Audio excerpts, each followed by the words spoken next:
All right, welcome back to operating systems. So, you might notice today's title for the lecture looks like Lab 2. So, this will be the last lecture that will help you in Lab 2. So after this, you've no excuse but to start it. You should start it early because you will run into problems. You will run into problems that are very hard to debug. You will run into problems where you need to just go to sleep for a night and then you'll wake up and figure out the solution. And beating your head against it won't help. So we'll go over some of those today and let's see our task for today. So all we want to do today is send and receive data from a process, which means we want some inter-process communication. So our job for today is we want to create a new process that launches a command line argument, which looks very familiar to what your shell does. Then we want to send the string testing with a new line to that process, and then we want to receive any data it writes to its standard output, and we want to be able to read that data, and maybe we want to process it or something like this. So this is like, as you script stuff and make useful stuff, well, guess what? The Python subprocess library is essentially this, and it's very, very useful. It's a good thing to know. In fact, it's how all your grading's done. So we just run your tests in the subprocess, go ahead, parse the output, all that fun stuff. So very, very useful. So we talked about exec.ve.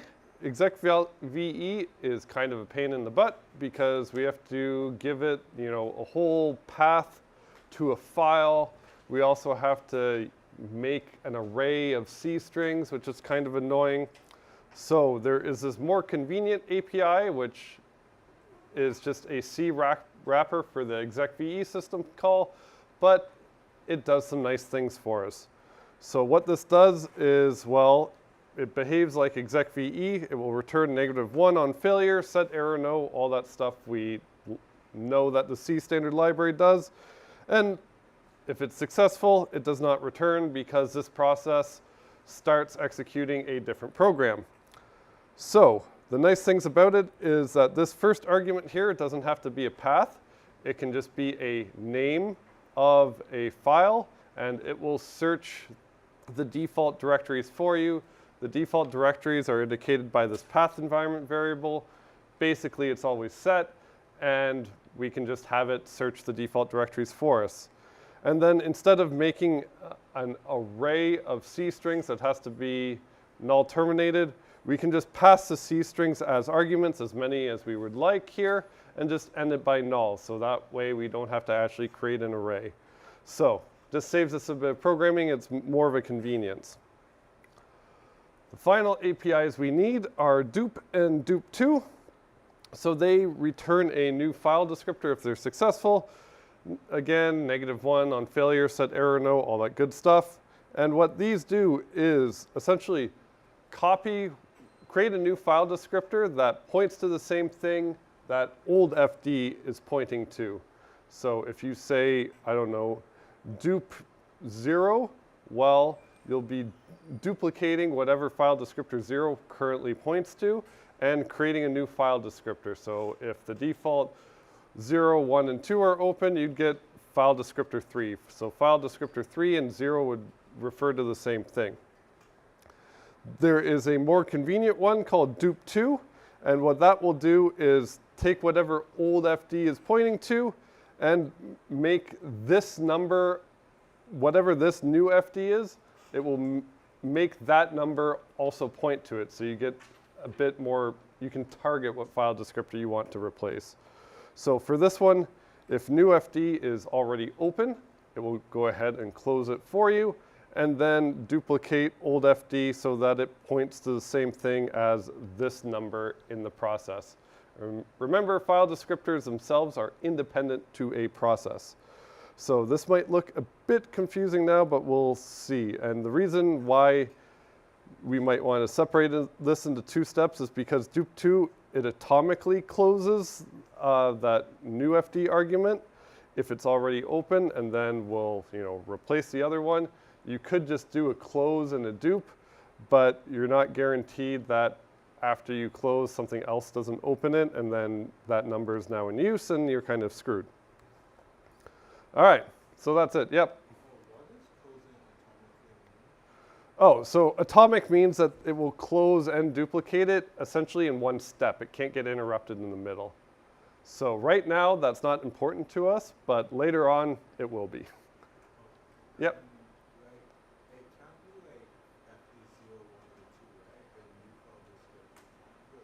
Yeah, new file descriptor can be something that's already open, so it could be 0, 1, or 2. It will just replace it, right? So I could open a new file. I could get file descriptor 3 to represent that file, and then I could do a dupe 2 to 0, and then after this is done, file descriptor 0 will also point to that file. Yep. What does dupe 2 return on success? So dupe 2 returns 0 on success. Yeah, so dupe 2 returns 0 on success. Dupe just returns a new file descriptor. Although dupe 2 might also return new FD as well, I forget. You'd have to look at the documentation, but you know, if it's successful, you already know what it should point to. All right, that's it. Now we do our goals for today. So I wrote a bit of boilerplate code. So here's some check error code that will check if the argument is -1. If it is -1, it'll do all that error stuff. So I'll just wrap everything in this so I can save myself some typing. So in here, remember, I want to essentially run whatever the command line argument is. So I use the arguments to main. So argv is an array of C strings, and argc tells you how many elements are in that array. That's just C's way of doing things. So I will go ahead and check that there are exactly 2 arguments. And if there are not, I will return from main with this error code, which just means invalid. Otherwise, you should launch the program with first the name of the executable and then whichever one you want to exec. So here I will just declare some arrays for some pipe file descriptors because, well, if we want to communicate with another process, we should probably use pipes. Then after that, I fork, and then I wrote some little helper functions. So if PID is greater than 0, it means I am the parent. So I call this parent process, parent function, give it these 2 pipe FD arrays, and the process ID of the child. And then in the child, I just give it the 2 arrays, and then the argument passed in, which is the executable I should run. And then after either of these return, the program exits with just 0. So right now, parent does nothing, and then the child does an exec LP. So what should happen if, let's say I want to run uname. So we did uname in like lab 0. So you did uname-r to show you the kernel version. But if you just type uname, it tells you what operating system you're running, basically. So if I just type uname, tells me Linux. So what should happen if I do something like this?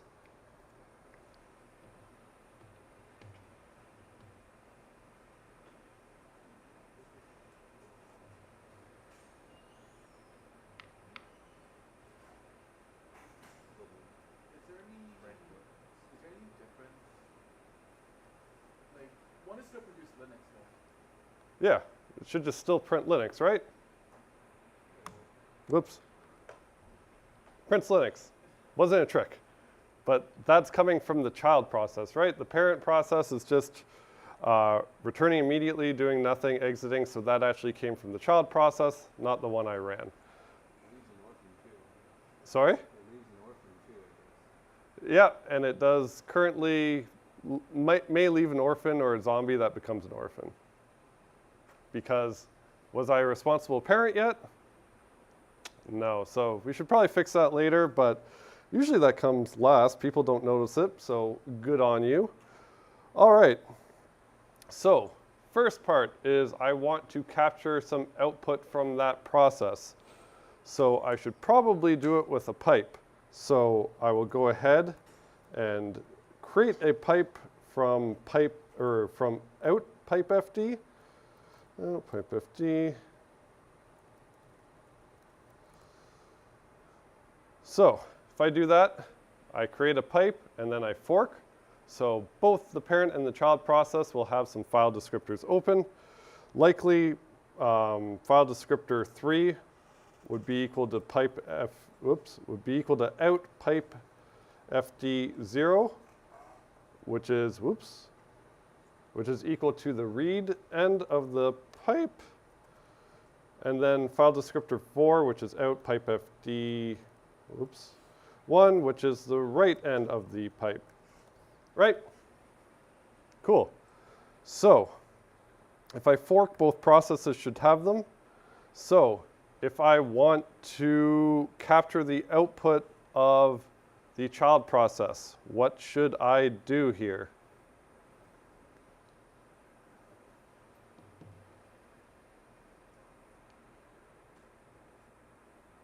Yeah.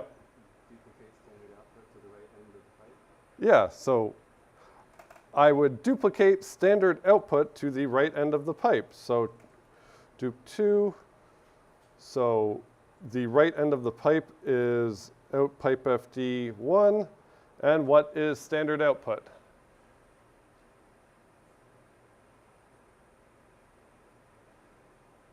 One. I see some ones. Yeah, so standard output is just 1. So dup2. So if I do something like this, dup2, well, I'm taking the right end of the pipe, and with dup2, I'm making file descriptor 1 in the child process. Remember, this won't affect the parent process. I'm making file descriptor 1 point to the right end of the pipe as well. So now, if I go ahead, and compile this and run it, what should I see?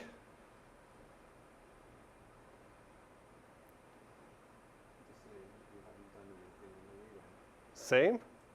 I should see Linux? Yeah. Yeah, I'll see nothing. So I run it, see nothing. So is that uname, or is that child process that's running uname still printing Linux? Yeah, but it's going to the right end of the pipe. Where's that going? Kernel's managing it, and then no one ever reads it. So the kernel's smart enough to know that the only references to that pipe is from those two processes. As soon as they're gone, it can go ahead and free that memory because the kernel's smart. This is like an instance of like the tree falling in the forest. Hey, if this process outputs something and no one hears it, does it really output anything? I guess kind of. All right, so am I done in the child process for this? Is this good?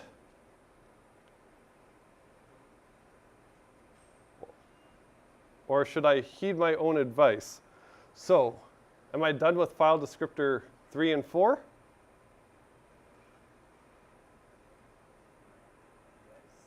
Yeah. What's the golden rule? Close file descriptors once you are done with them. So, the process that I'm running is only expected to use file descriptors 0, 1, and 2. Anything else that is open is considered very rude, and it's not going to be aware of them. So I should probably close both of them because I'm not going to use them anymore, right? All right, that looked pretty good for the child? Yep. So you close the right end before you read? The right end before I read? Where do I read? The read end before you write. Sorry. Before I write. Where do I write? The file descriptor you want. Inside that one. Here?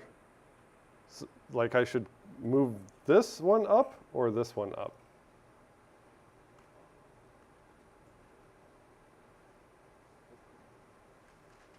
Like you want me to put this here? Yeah? I don't think it should be there at all. You're going to close your standard output and not be able to output anything in the XFD. Yeah, well, I'm going to close this pipe FD if I have this here, and then say, what do we say it is? It's probably file descriptor 4. So if I close it, file descriptor 4 is now invalid. And then if I do a dupe 2, I'm trying to, it's invalid, and I want to replace invalid with 1. So, I mean, we can run it, but luckily this will be the case where it is good to program defensively, and no, it just kind of silently fails. So that's great. So that check error didn't give an error, but yeah, that would cause us some issues later. So that is probably more what we want. So that's good. Also, just as a quick question, what would happen if I just did this?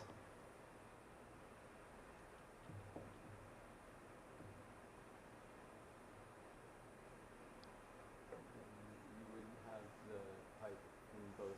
You wouldn't have the same pipe in both processes, and they wouldn't be able to talk to each other. Yeah, so if I had the pipe after the fork, remember they're completely copies of each other at the time of the fork. So in this case, they just have some uninitialized variables. Then after the fork, they would both create a pipe, and those pipes would be independent of each other. So the only way, because this pipe doesn't have a name, the only way to actually share the read and the write ends of the pipe is to create the pipe before you fork, because we're getting the copying as part of the fork. Otherwise, you will not be able to communicate between the processes. So it has to be here. Okay, so that was step 1. So we're capturing its output from that process. Where is that output going?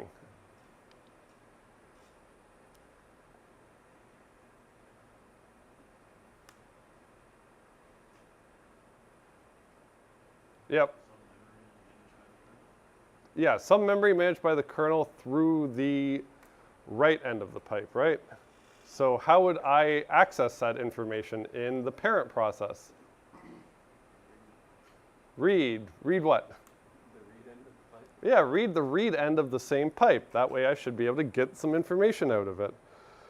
So in the parent, remember in the parent we didn't close any file descriptors, we didn't do anything. So all the out pipe FDs are all nice and valid. So I can go ahead, create a character buffer of that magic number we don't know yet. And then I can do a bytes read, do a read system call. What file descriptor do I want to read from? The read end of the pipe is out pipe FD 0. And then I want to read it into that buffer with the size of the buffer. Then, of course, we want to check error because that's what we do. See, error checking is not that hard. All right, that's just one line, not too bad. So checking for errors, at least in this course, isn't too bad. So there's my read system call. So right now, if I run uname, Linux should be in there. So if I want to go ahead and print what I got, I can go ahead, print this, which, because the output's not guaranteed to be a C string, this format specifier takes a length as the first argument and then a pointer to some chars. So the length I want to print is the number of bytes I've read, and then otherwise I will use the buffer. So if I go ahead, compile, and run this now, hopefully it prints out got Linux, because that is what uname outputted. So we are capturing its output. If you wanted to, you could, further process this input and do something with it, but for now we're just capturing it just because it's fun. So any questions about that? Yep. Doesn't the close out type FD1 mean we've closed standard output Which one? on line 28? On line 28? Whoops. Like, does that close not mean we've closed standard output for the program? No, so Obviously it doesn't, but because we saw the output, but I'm not sure why it doesn't. yeah, so the question is, doesn't this output close standard in? Standard out. Standard out? Because of the dupe? Or why? So I guess how does the dupe? Oh, okay. So that file descriptor would be like 4 or something. Yeah. And the dupe means Yeah, so here, just to visualize the dupe a bit better, so before this even runs, here are all our file descriptors. So file descriptor 0 is standard in, whatever it was when this process was created. 1 is standard out, and 0 is standard error. So after this dupe2, all it essentially did is take whatever, in this case, file descriptor 4 was pointing to, and point and make file descriptor 1 point to the same thing. So after the dupe2, it looks like this. okay. And then these calls here would actually be like close 4, and then this would be like close 3. So right before this exec.lp happens, these are the file descriptors that are open. Okay.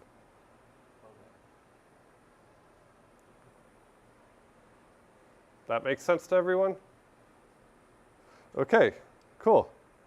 So I should be able to run this with other things. So let's see, cat. So if I run this with cat, nothing happens because it's still waiting for output. I should be able to type something, and then it captures that. Lots of fun. So am I done with my parent process? Is that good? Or am I doing some bad things that I've been telling you to do constantly? Yeah. I think you still need to close the file descriptors because you close them to the child, but that's independent from the parent. So you need to close Yeah, I should probably close my file descriptors as soon as I'm done with them. So in this case,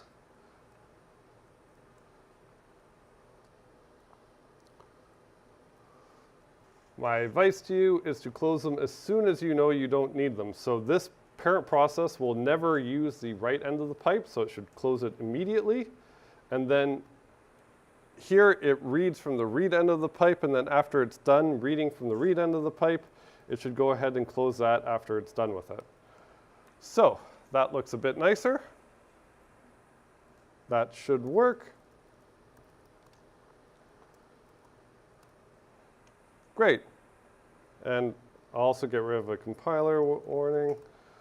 Okay, so next part of it is I want to send some input to that process. So what should I do for that?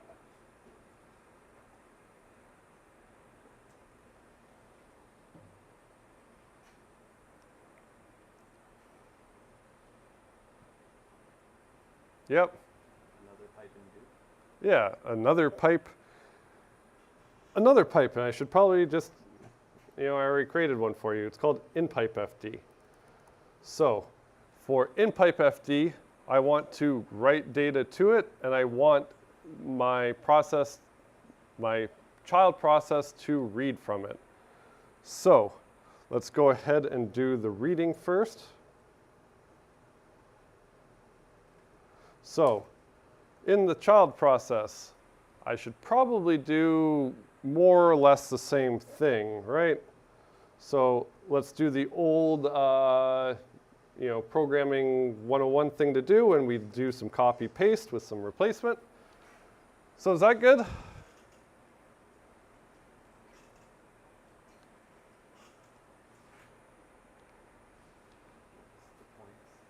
What's the point?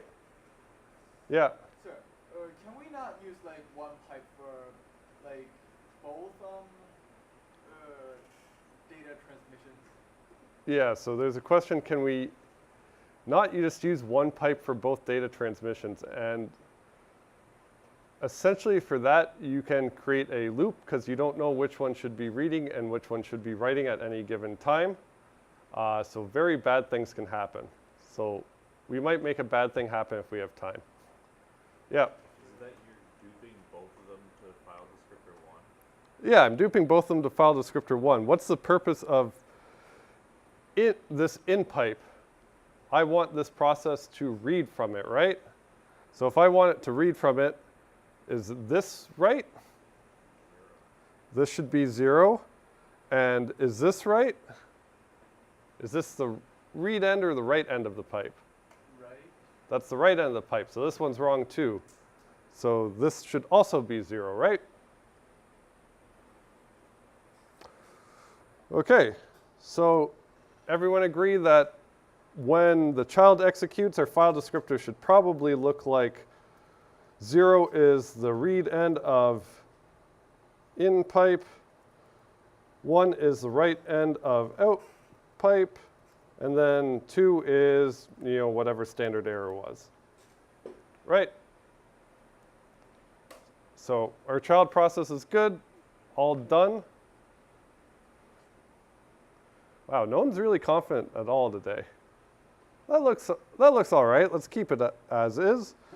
So if I want to write some information to the child process, how would I do something like that?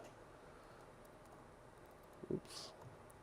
So at the beginning, we want to write the string testing with a new line.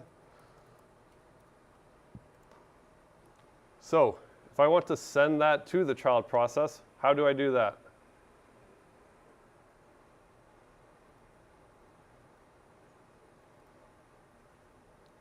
Anyone? Right. What file descriptor should I be writing to?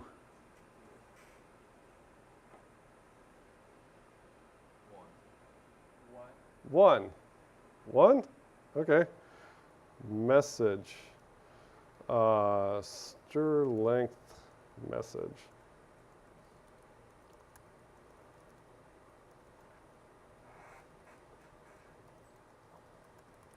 All right, that good? Okay, well, let's go ahead and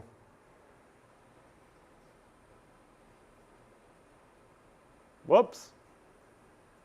What'd that do? Yeah. There's two problems here. One is you're writing to one which is standard output for the parent, so you're not actually sending it to the child.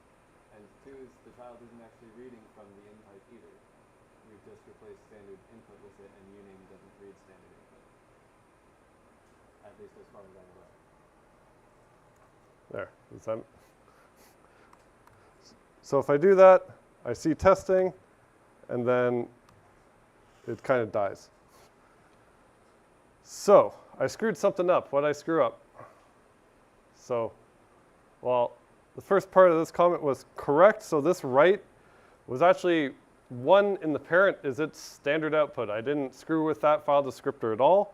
So if I want to send it to the child, well, I use in pipe FD1 because that is the right end of the in pipe. So that process would be going and reading from that when it is done. So, whoops, I didn't actually save. So now if I run that, well, the other comment was that if I use uname, that process never reads from standard input because it just outputs something. So I'm not sure if this actually works. But if I go ahead and run something like cat, well, it should read. Cat's just really stupid, right? It just reads from file descriptor 0 and then writes to file descriptor 1. So it should read that testing that I sent it and then send it back out to file descriptor 1, which is the right end of the out pipe, which I should be able to read. So if I run that, I see got testing. Good, we're done. So we need to close file. Close.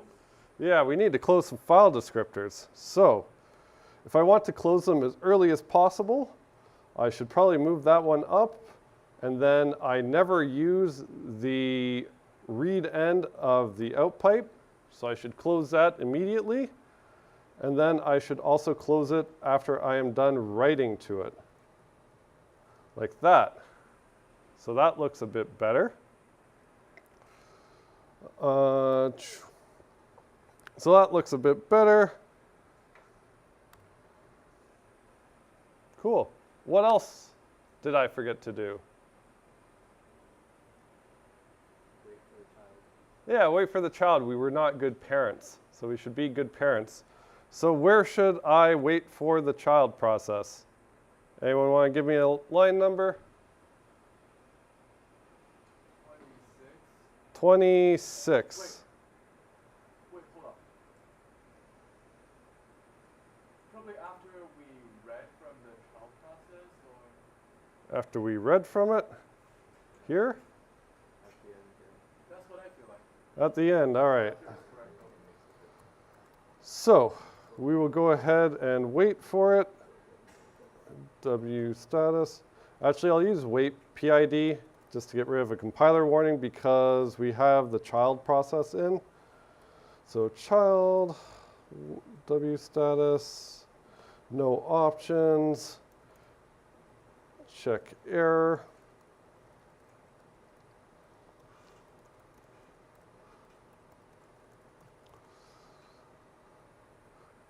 All right, so that looks good to me. Hey, no compiler warnings. So if I run that now,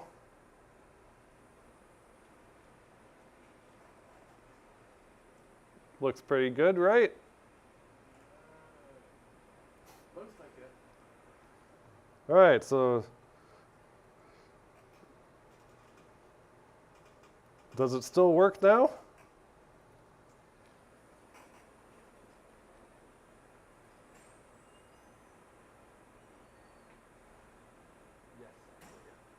Yes, we got a few yeses. How many yeses we got? Let's like 4? How many no's we got? Less no's? Okay, let's go ahead and run this. Still works fine. Why does that work fine? Because, you had a 50-50 shot. The pipe outlives the child, so we write before it's waiting, so the child reads that, and then the child can write and then die. But the stuff it wrote is actually still there for us to read, so the read doesn't block after the child dies. Yeah, remember this wait just waits for that child process to terminate. So the child process, I send it some information, it reads it, and I close my file descriptors, so hopefully that's all good. So then it can just write the output to the pipe. I don't have to read it immediately. The kernel manages that for me. The kernel lives longer than any process because, hey, guess what? If the kernel dies, your system is now toast. So the kernel just has the information it wrote in its own buffer, and then after it terminates, we can still read from it. We read that information, and then we can print it out. So we did this properly, and it even worked when we didn't close file descriptors. Oh, wait, before that, let's see. Does this work?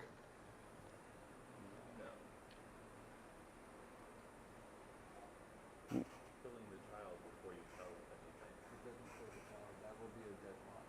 It'll wait for the child to die, but the child will be waiting for data to read, and it'll never get it. Yeah, so this doesn't work. Remember what cat does, it's just reading, and read is a blocking system call. So cat reads, it has a right, at least one process has the right end of the pipe open, which is the parent process. So it can't do anything, it's still waiting for output, and I'm waiting for it while it is waiting for output, and we're essentially at a stalemate here. Nothing's gonna work.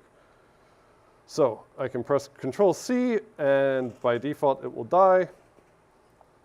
So another fun error is what will happen if I do something silly like this.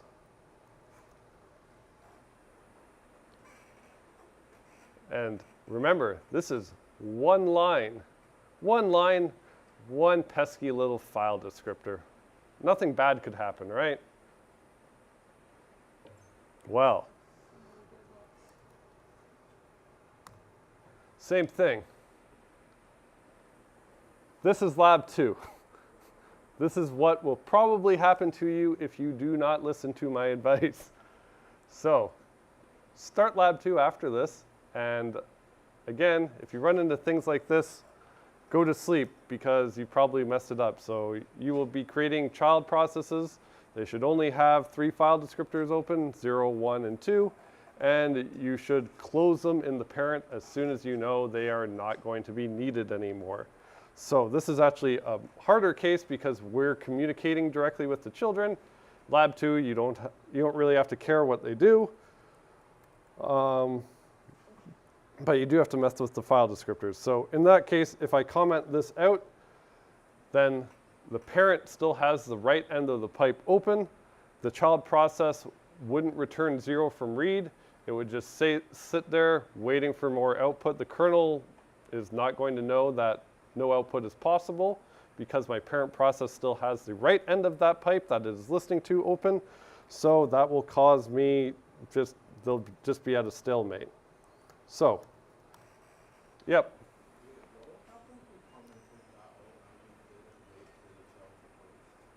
If I comment this out and then I don't wait for the child, yeah, so this is where it pays to be a neglectful parent. Let's go. So that works. So 2 wrongs do make a right. Although technically we probably created an orphan here, which isn't, well, actually we would have had to create an orphan here, right? Because the child process will only return from read whenever the right end of the pipe is closed. Here I forgot to close it, so it's just going to spit back out one output. Then the parent process is going to come here, return, and then since it returns, that process ends, and then the kernel closes everything associated with that process. So only at that point does the right end of the pipe close, and then the child process would get reparented to something. Then it would return 0 from read and not create an orphan that keeps on going. So it would just get cleaned up immediately. Right, but in this case, you would be wrong because you were a neglectful parent, but also because you were a neglectful parent, your process ended and you kind of freed up that deadlock. But yeah. So this is also a cautionary tale. Just because your code works does not mean it is correct.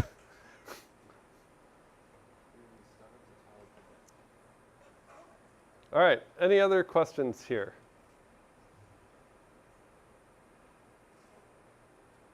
Yeah. In the labs, when you run the test cases, there's like unexpected pass and unexpected fail. Is that what it responds to? If you did it wrong, but it still works? So unexpected pass and unexpected fail are essentially checking just the exit status of your process. So expected fail just means it's supposed to return not 0.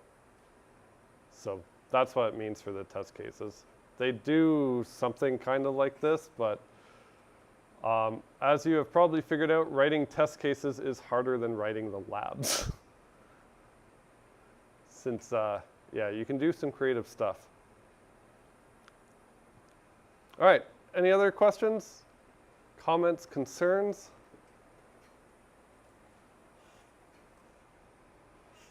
No?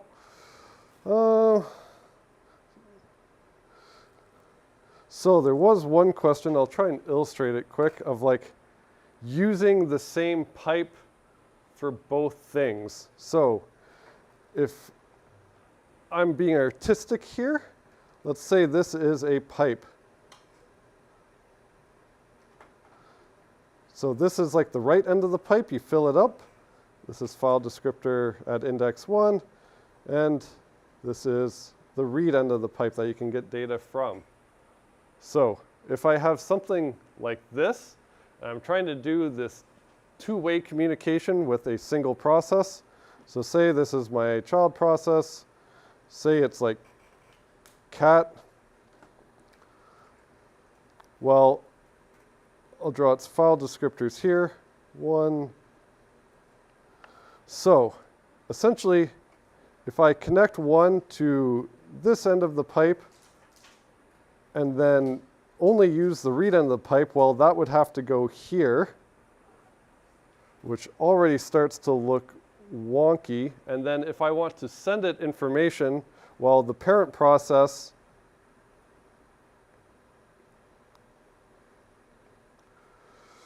would also just be using this end of the pipe. So now we have 2 things writing to the right end of the same pipe. And that cat process is just reading from the read end of the pipe. So essentially, even, which I hesitate to program this because it might end up being a disaster, but if I even write one character to here, whoops, this was one. So, yeah, so say if I write the character X into the pipe from the parent, well, guess what? The cat would go ahead and read that X and then output that X here. And then it would read that X and then write it and then read it and then write it and then read it and then write it and then read it and then write it. And you would never get off this wild ride. So that is why you cannot use a single pipe for both ends of communication. And basically throughout this process, we cannot let the parent interfere in the flow. Yeah, you can't let, the parent wouldn't be able to interfere like, I think the problem looks to me, the problem as it seems to me is that you are writing to your own pipe, so you could be reading your own message rather than the parent's. yeah, The benefit of having two separate pipes is that you know for a fact that the data you're getting is from the parent and not yourself. yeah. So this is why we have two pipes, because we know for a fact that the information we write is only read by the child, and the information the child writes is only read by the parent.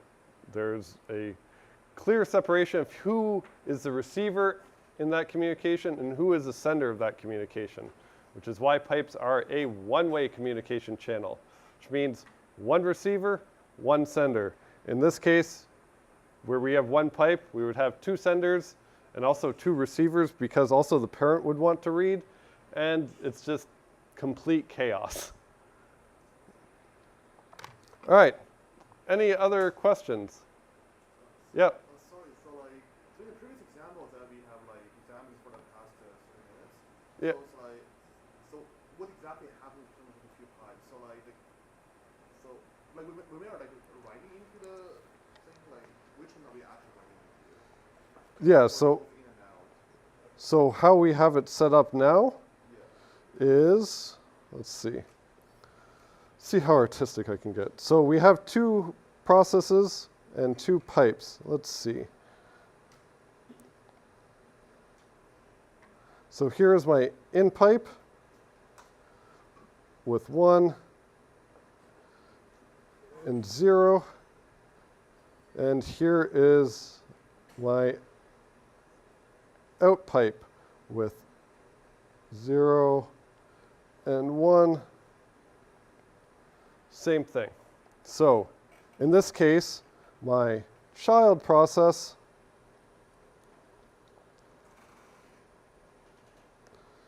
well, we had file descriptor 1 or 0, 1, and 2. In this case, what it was writing into file descriptor 1, which was going into the out pipe, and it was reading from file descriptor 0, which is this end of the in pipe, right? In fact, I probably should just make that better. Child. I'll abbreviate this a little bit.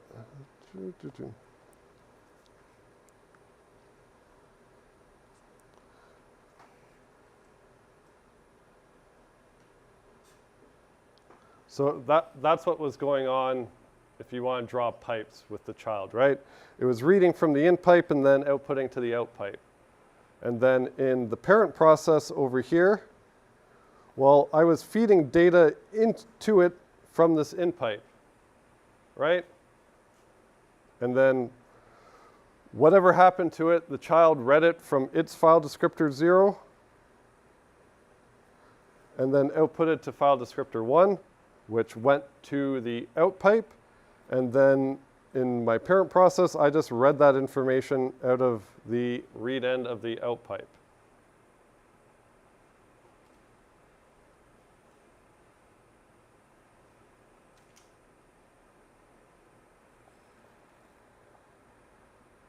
Right?